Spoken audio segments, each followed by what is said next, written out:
Episode of Table Talk Live. I am overly excited today. I'm going to introduce our amazing guest in just a minute. I just want to remind all of you awesome people that have chosen real estate as your career, that this Table Talk Live was born out of a thought of how can we connect you with some incredible people in real estate all across the country, to help you just absolutely empower yourselves and add tools and systems and processes, mindset, everything to help you just kill it in real estate. So today, wow, again, I'm super blown away.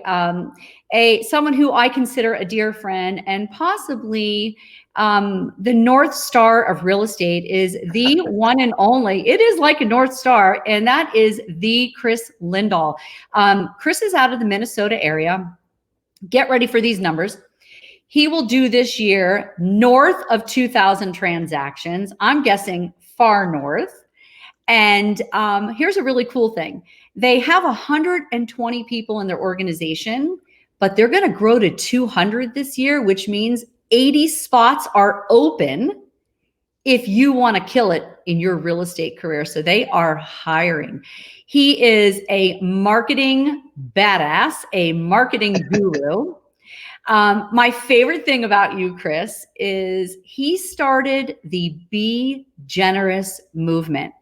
And for those of you that know me well, you know that, yes, it's great. We love real estate. We love helping the consumer, but giving back, inspiring others, helping people realize success is really important. And the Be Generous movement that you created and what you've done is something that myself as an organization, we want to grow from that. We want to learn from that. So I just want to thank you for coming on today and sharing with us. Yeah, no, thank you for having me. That was a big introduction. I got big shoes to fill. You do have some big shoes to fill, Mr. Lindahl, but I know you will fill them. And something that I mentioned to Kris just before we got on is that, you know, you've really helped my organization. You've helped me become a better leader. You inspire me every day to do better and be better. And my task is to go out and surround myself with people who are doing what we want to be doing. So I'm grateful that you've allowed me into your world, and I'm very appreciative. All right, question number one for Mr. Lindahl. So, hot seat. Hot seat. So during the new normal, whatever you want to call that, what have you found to be the number one area that you need to focus on while you're leading your amazing real estate team? Yeah, the number one area I think for us, I think humanization as a leader is the most critical part, right? Mm-hmm. I mean, when all of this hit, like, I think we have to show vulnerability. Hey, we don't know what the future looks like. We don't know what the new normal looks like. We really have to humanize ourselves and show that we don't know, because people are going to remember inside of our organizations, people are going to remember the way that we responded, the way that we treated them, the way that we treated their families during these uncertain times. Yeah. I mean, when this first broke, I saw you just dive into social media, you know, hey, how can we help you? How can we deliver groceries? What can we do to help you? You know, so again, you know, we need leaders like you, and you and I talk about this, and leading is not easy. It's just not easy at this time. And we are all going to be judged on how we make people feel right now. Mm-hmm. Yeah, you're exactly spot on. And I think the other thing too is no one in the world knows what's going to happen next, right? So being a leader doesn't mean deceiving people, right? And so all of a sudden getting in front of an organization or consumers or, you know, wherever you're watching this from, your local community of supporters, just be honest and open and say, hey, we don't know what's going to happen next, but here's what we're seeing right now. And just as the news comes in, one thing that I've always learned is the moment that you find something out, operate in transparency. Share that with your community, share that with your company, share that with their families. The minute that something changes, the faster that you can deliver the news, the better. And if it's to the consumers, then you become the information portal, right? You're the authoritative source that they're going to go to for news. Right. I love that. It's really, really important, and you're right. Sometimes we don't have good news to deliver, but people want the truth. They do want transparency. They want to know what's going on. All right. Awesome. I thank you for that. So from your perspective, what do you think is the biggest challenge that your agents are having in this new environment? We went from overnight to this incredible virtual world. What would you say that your real estate agents, where are they struggling the most, fumbling the most? Where are they needing the most help from you as their leader?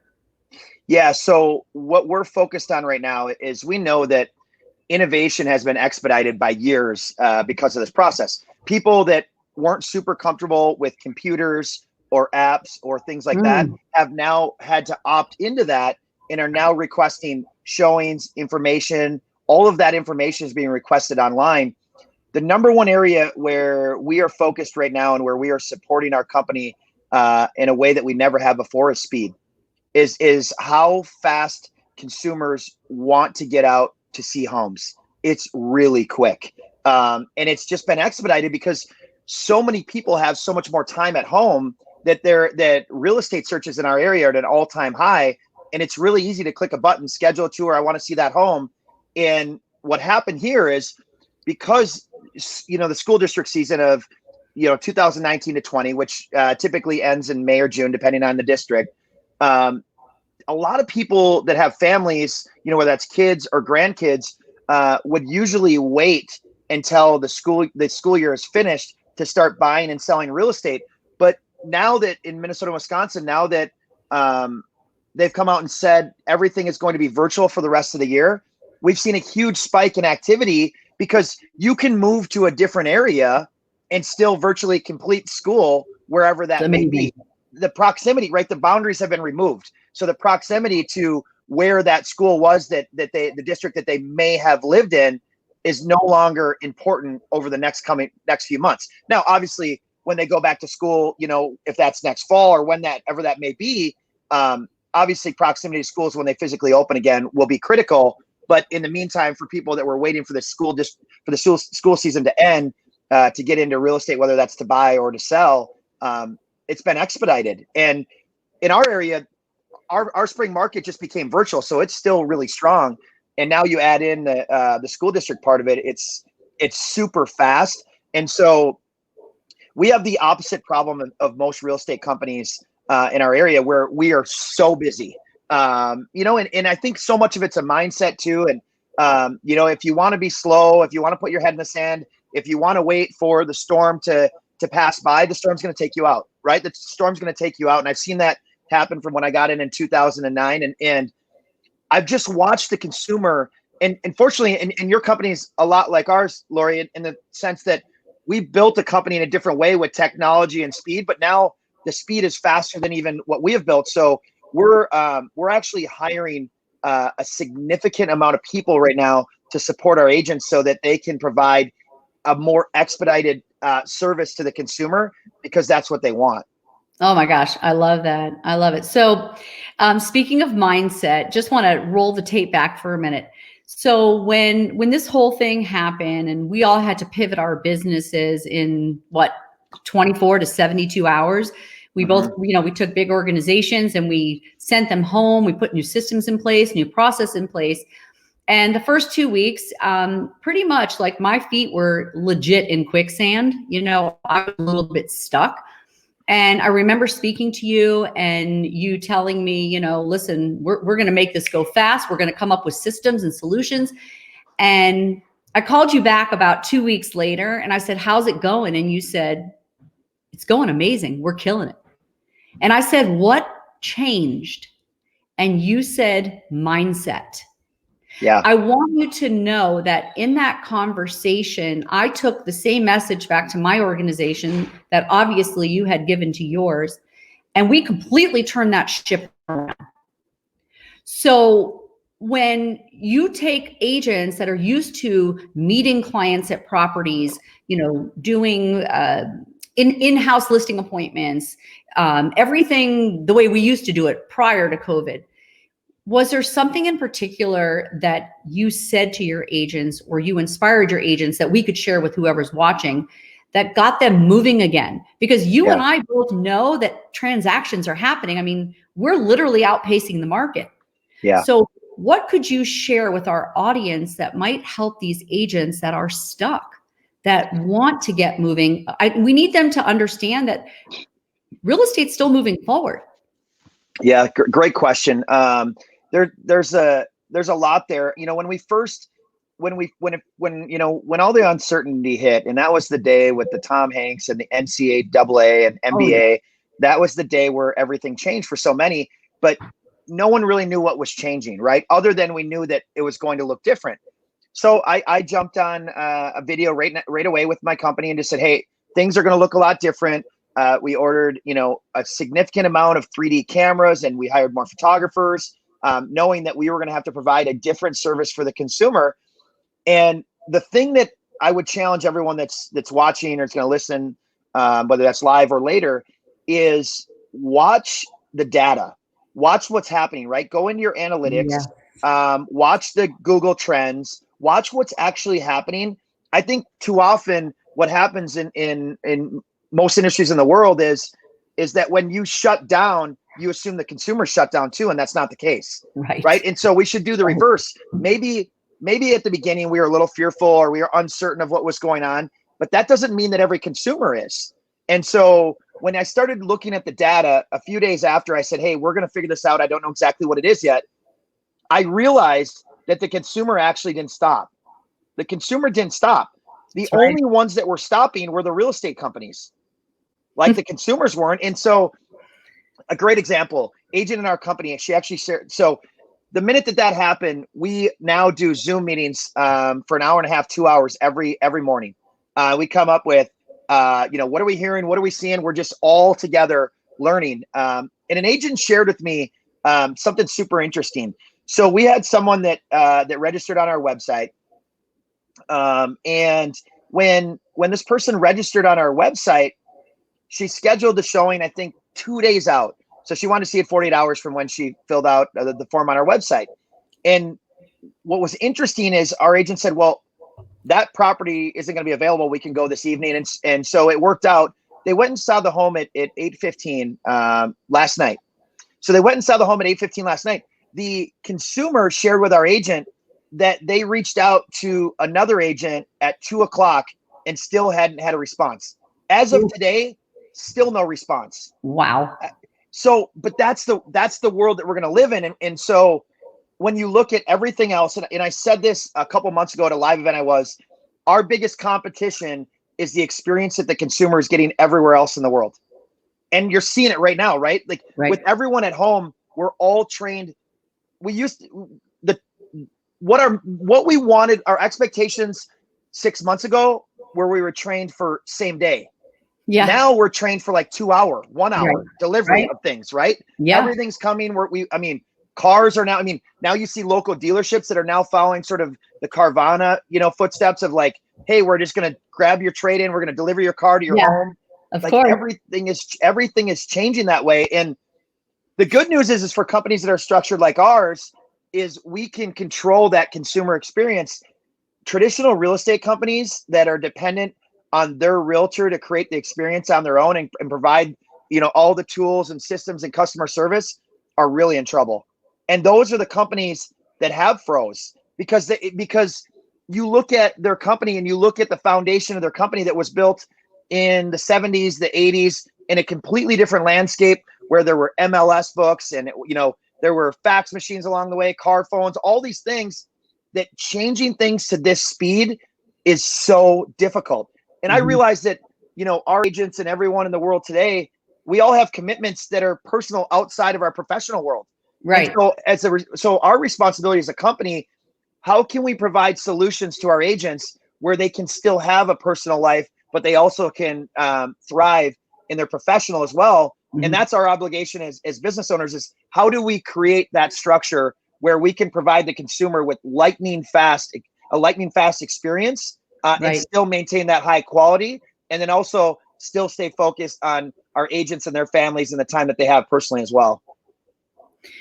I love that information, because to me, it's as much as we think things have changed, what we talk about on a daily basis is that what we do hasn't changed, but how we do it to serve that consumer has completely changed.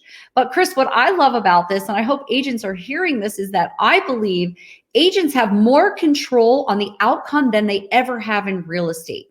You know, people are so busy waiting for it to pass instead of focusing on the mass amount of opportunity that's sitting right in front of every agent. Here, what you just said is that the consumer hits a button and wants a response. You can control your outcome by just responding. You have got to move at the pace and meet the consumer where they are at. And you know, something else that you mentioned that I really would love for you to go a little bit deeper in, and we know like a lot of agents are somewhat, and myself included, take me back 2 years ago, I was horrified of video. You know, when our coach that we have, John Sheplack, said, you know, you got to do video, I said, oh no, I don't like how I look in a video. He said, you look the same in the video as you do out of the video. Get over it. Yeah. So, you know, now in a day of Zoom and FaceTime and whatever app you're going to use, I would just love, because you have blown your business up with video, to share with some of the agents that are listening to this as to how they can, for no money, right? Because it doesn't cost anything, just get comfortable with being uncomfortable with video and respond to that consumer fast and win.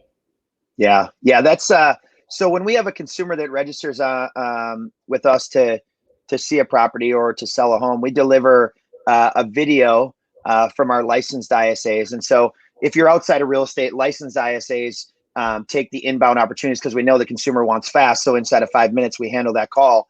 And then we have a system that we built where we've divided the regions of Minnesota and Western Wisconsin, where we have agents that are within 20 minutes of these regions are in these in these channels that we built, so that when we get an inbound opportunity, we match that consumer with an expert in that neighborhood that understands that area and that lives in that area.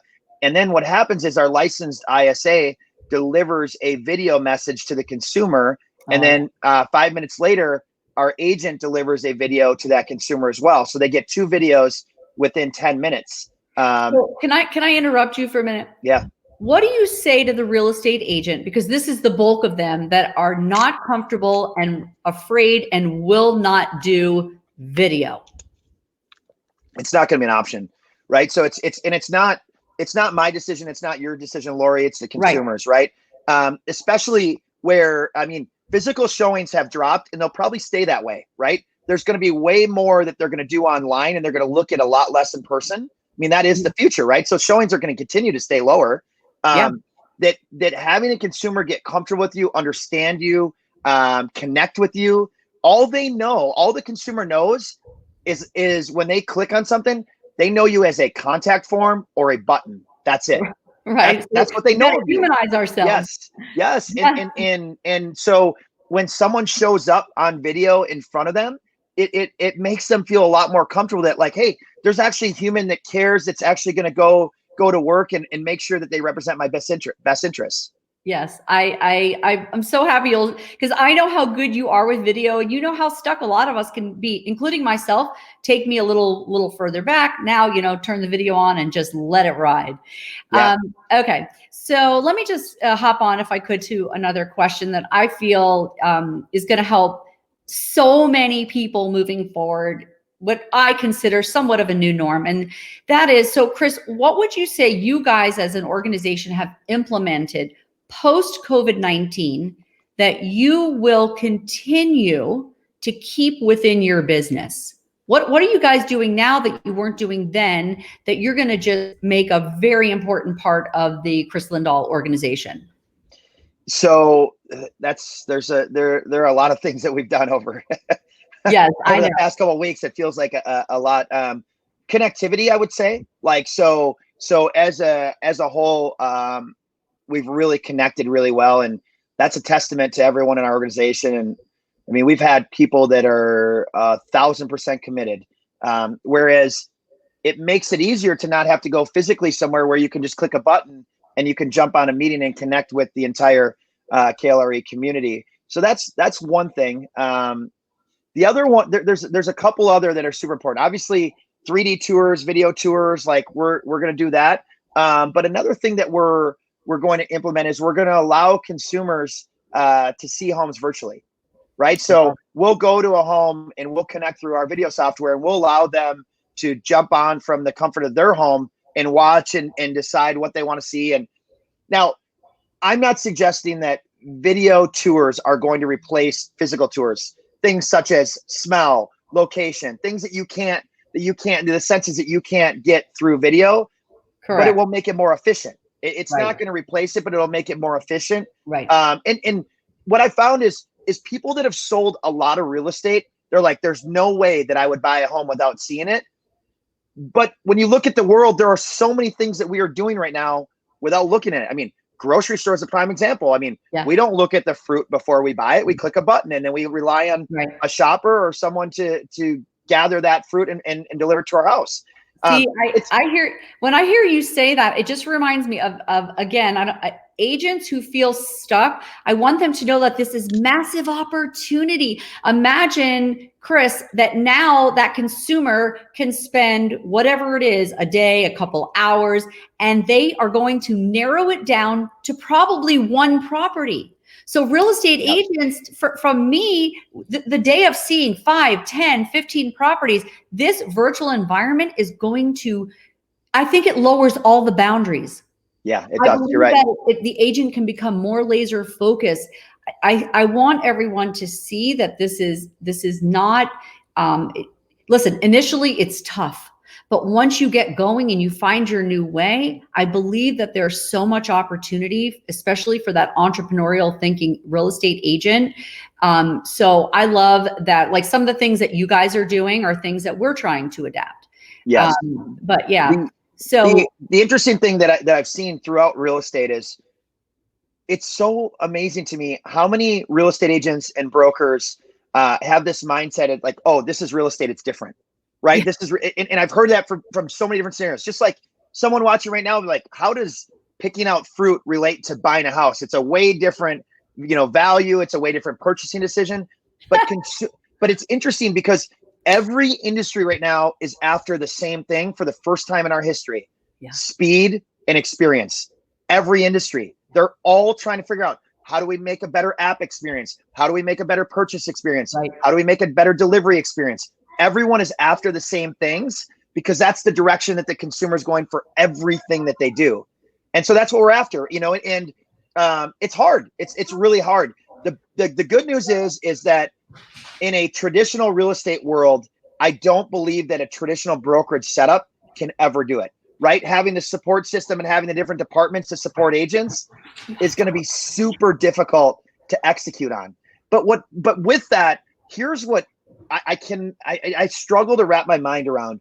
There are so many real estate agents right now. I know this in our market, 25, 30,000 plus, whatever the number is today, that are doing nothing and are not trying to do anything. They're not trying to reach out to anyone. They're not getting curious. They're not asking questions.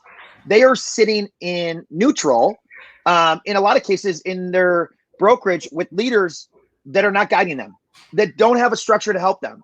And we will see more agents exit this business in the next 12 months than we've probably ever seen. It's scary. It's scary and it's sad.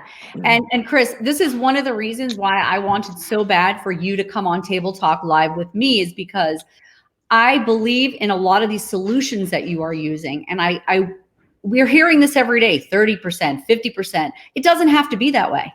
It does not have to be that way, which kind of takes me down a little extra path. And we talked about it briefly in the beginning, and that was your mindset, right? You just made a decision. Even 2 years ago when I met you, you talked about seasonality. I mean, you shifted my whole mindset to what is seasonality? We're going to create our own seasonality. And I'd love for you to share with people. I know that one of the places you go to when even the best leaders in the world have doubts and challenges is one of your things you say is that V is counting on me. Yeah. And that is your beautiful, amazing daughter. And I'd love for you to share with people who maybe are doubting themselves, because I always want to close out with really positive mindset for people who are doubting themselves. How do they get through that right now? Yeah. So mindset's such an interesting thing. It took me years to get a control of my brain where I can literally control anything that happens. I know that if I'm going to a darker place or I'm starting to lose motivation, I can flip the switch in my brain and I can turn it back. And that takes a lot of work and a lot of time to get to that point. But one thing that you mentioned about mindset as it pertains to the market and to seasonalities is one example. Obviously, the time that we're in now is another one. Right. Is that when we listen to data, when we listen to housing reports and housing starts, and if you really look at why the numbers have adjusted, it will help your mindset stay on track. Example for seasonality. In Minnesota, in Wisconsin, we have winters. It gets colder. People don't prefer to go to as many houses with snow, ice, it's freezing, opening the lock boxes, things like that. So no wonder that sales are going to be down when consumers are not listing homes as much as they are in the spring. Sales are going to be down because there's not as much inventory. Sales aren't down because we're going into a foreclosure crisis, right? And so this is happening right now. And what's happening is we have so many buyers that are sitting on the sideline that think they're waiting for a foreclosure crisis. And all of the buyers that are buying today are capitalized on it because they're avoiding the multiple offers. The market is not going to sink the way that they think it is. But, the stats come out, the media comes out and they say, housing's going down. The real estate market is, new home starts are down. Well, no. Yeah. I mean, when you look at the national home start percentages, we have states that are closed down. Yeah. Of course, they're going to be stopped. Construction's down. There are areas where construction's not essential. Of course, that's the difference this time is housing didn't lead us into that. And I think there are a lot of consumers that think they're sitting on the sideline and they're going to get swept away when rates change and things change.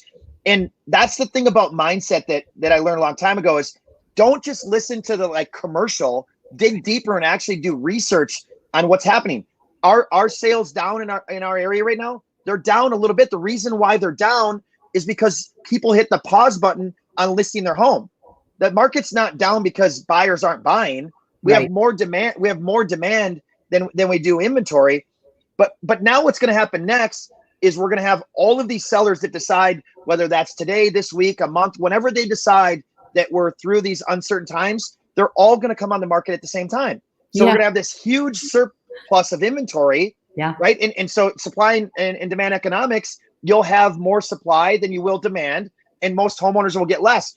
But the problem is that so many homeowners listen to the media and hit the pause button. What's interesting is I bet when we look back at when this is all over, I bet most homeowners in our area would have made more money in this period than they will when we're through it, when all of the inventory is on the market. And I bet buyers will get a better deal on a home now than they will when we get through this, because then all the buyers are going to come out of the woodwork. It's just like the stock market, right? It goes up, it goes down. And when it goes down, that doesn't mean everyone's selling, right? Some of the wealthiest people in the world are the ones that are buying when the stock market shifts. Right. And so when I think about mindset, I always think about how that relates to the information and not what we see on the surface level, not the commercial, not the headline. You know how often you see something that goes through your social media newsfeed, or you see something in on newspapers, you see something on a magazine, right?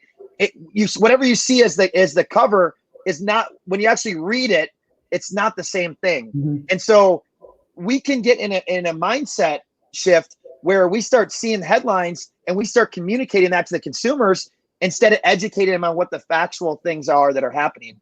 And correct. I've seen this over and over again where, because we want, mindset wise, we want to be down in the dumps. We want this. Same thing I brought up this morning. So we share our successes every day. And I said, I only want to focus on the wins.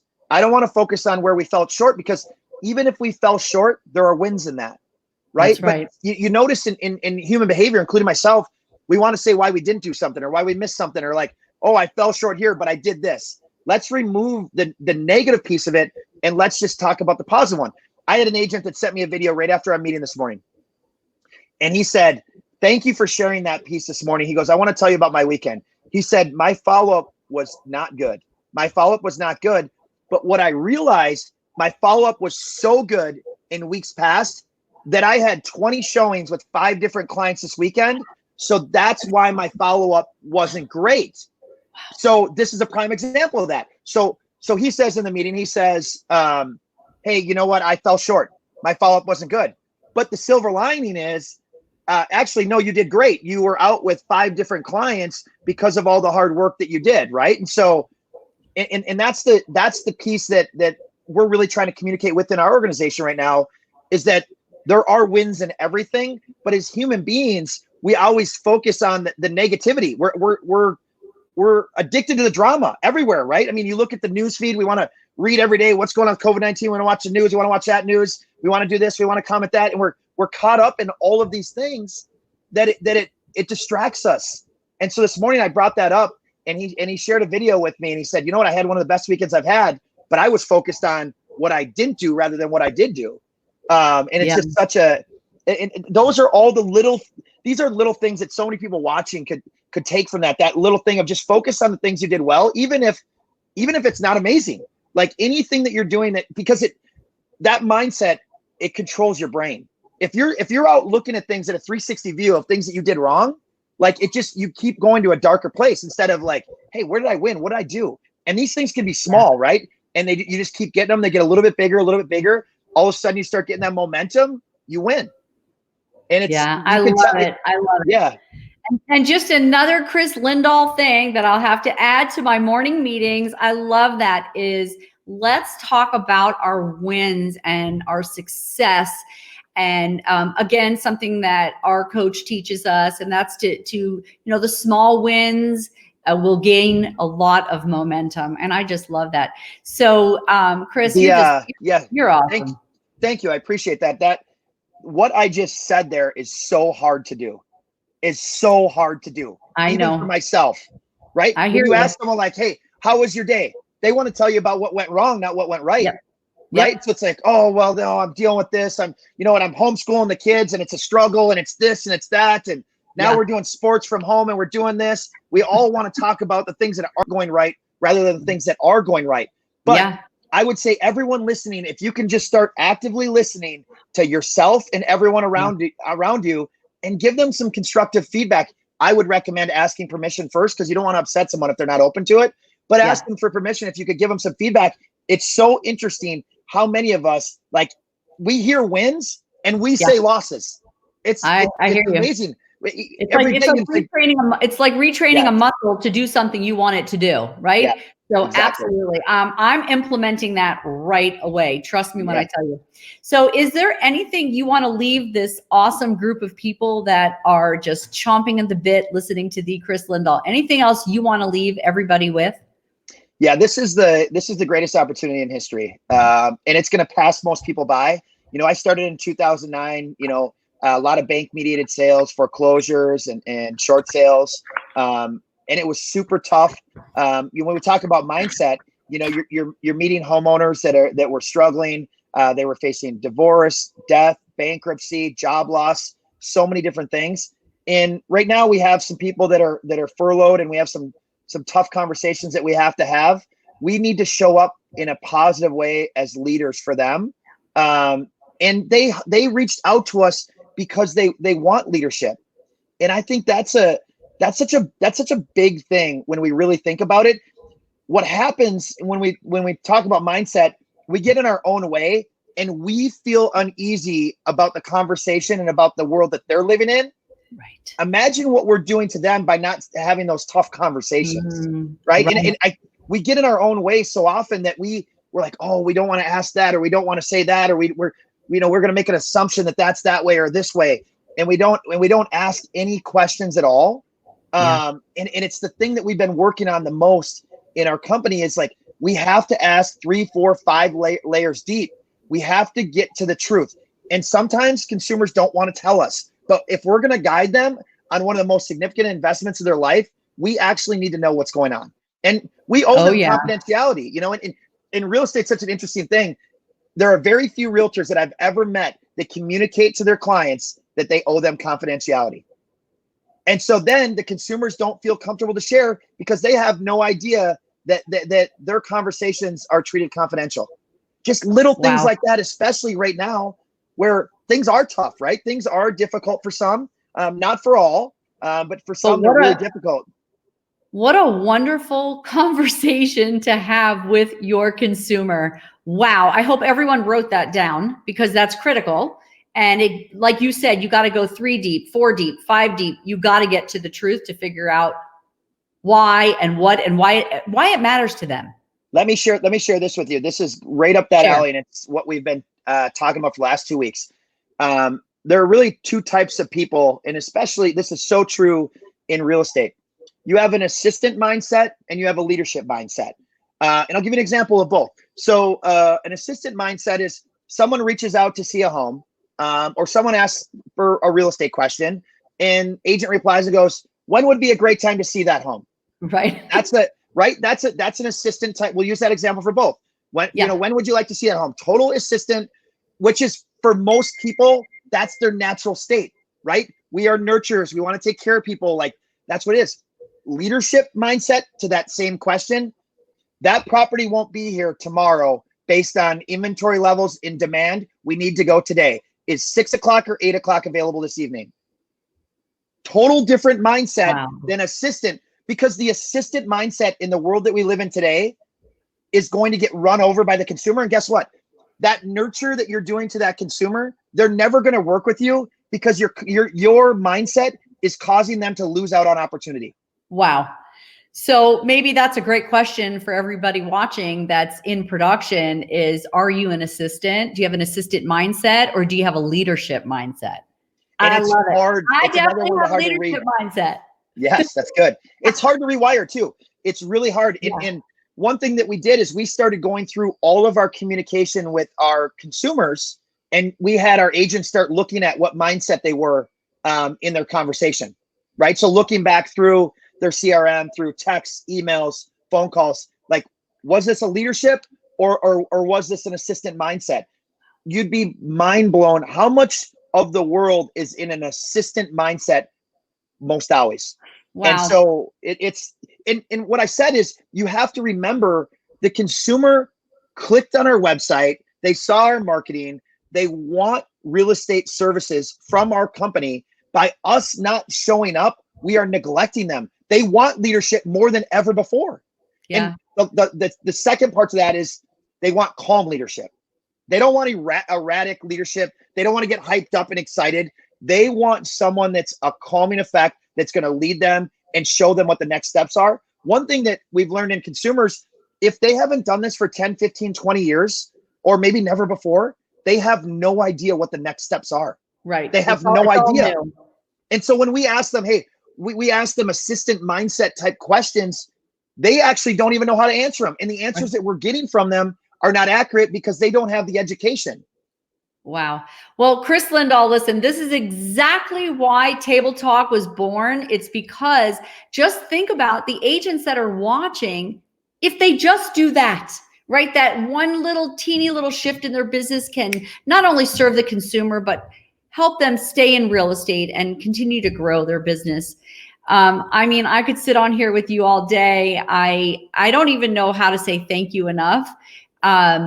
But you're just really awesome. And honestly, my favorite thing about you is that you are freaking generous, that you care about people, and you're just wonderful. And we're all grateful for all your information. So what do I have to do to get a Be Generous hat?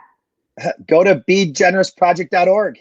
Oh, all right, perfect. I thought maybe I had to join the Kris Lindahl team because I'm thinking That's about possible it. too. I mean, we're relocating people right now, reader. Hey, listen, we're ready. We're ready.